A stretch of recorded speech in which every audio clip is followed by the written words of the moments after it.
Okay, dito naman tayo sa part 3. Igagang up po natin siya for printing. Kasi di ba may mga package 1, package 2, package 3, package 1, etc. etc.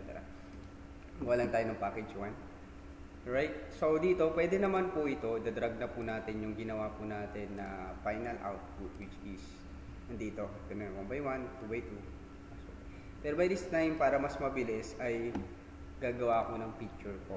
Paano yun, sir? So dito, nasa 1 by 1 document ako. Control Shift Alt E. Yun, naka-picture na siya. Pagka-drag ko po dito, yun o, mapansin nyo po, nakakat na yan, si 1 by 1 o. Yun yung kagandahan sa kanya, ganun kay 2 by 2. Or pwede mo i-crop, pero hindi, mas mainam pa siya na naka-picture na lang. Yan. Then, yan. Control, paano tayo mag-picture doon sa document natin? Shift, Control, Alt, E. Pero ang tawag nila dito is system. Ayan. Alright. So, next step po na pwede po natin gawin. Kasi, yan, paano mo naman ikakat yan? Kasi walang guide. So, mag-add tayo ng stroke. Dito po ako kay, ito pa na to, si 2x2. I mean, unahin ko muna si passport size. Right. Sa effects, mag-add ko ng stroke size. And then, 1 pixel lang po. Ayan. Kung may bababa pa dyan, pwede. Pero yun. Yung dark color niya, yung color niya is, parang lighter gray siya. Yun, para may guide ako ng cut sa pagka-cut. Ayan, kasi pag wala akong guide sa pagka-cut, mahirapan tayo mamaya pag i-cut mo yan. Again, i-apply po natin yung natin, effects natin sa mga other layer. Hold Alt, drag lang natin. So, pagka-hold mo ng Alt, tapat mo yung cursor mo sa my effects and then drag mo doon sa, ayan. Pwede rin po, shortcut key, pwede rin po, right click, copy layer style, and then select all the layers na you needed to copy the effects. So right click, paste layer style. Ganun din po. Same lang po yung mangyayari. Then by this time, drag ko na po siya dito. Yun, ilang bang package yung pwede nyo gawin. So, hold out, drag. Gusto ko sa isang package ay meron tayong 4 na passport. Ayan. Or siguro, 6 na passport size. Then, 2 by 2 naman is 2. Alright. Move ko lang pa.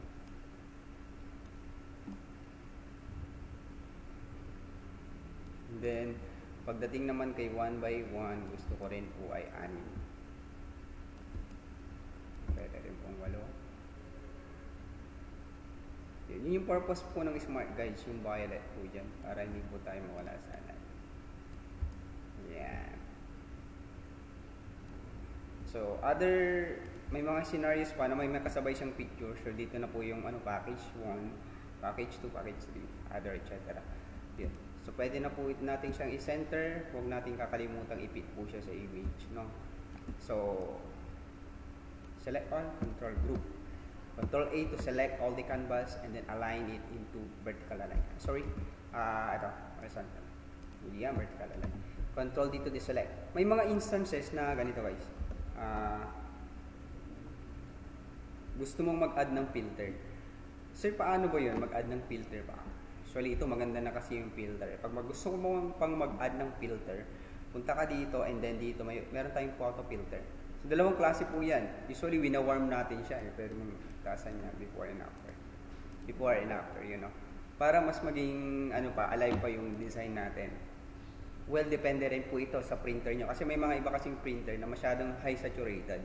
Makokontrol nyo rin po yan. So, paano po yun? Kukontrol nyo po sa printer properties, mag-add po kayo ng tinatawag nila na brightness. Depende sa settings po ng printer nyo po. Kasi pag masyadong saturated naman siya, no need na mag-add ng filter. Pero may mga instances na low-key po yung printer na gamit natin, needed talaga na mag-settings tayo sa Photoshop.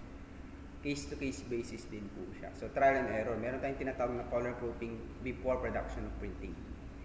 So, yun lang po. And then, we can save it into JPEG file, etc. kung ano po yung needed po sa pag-print.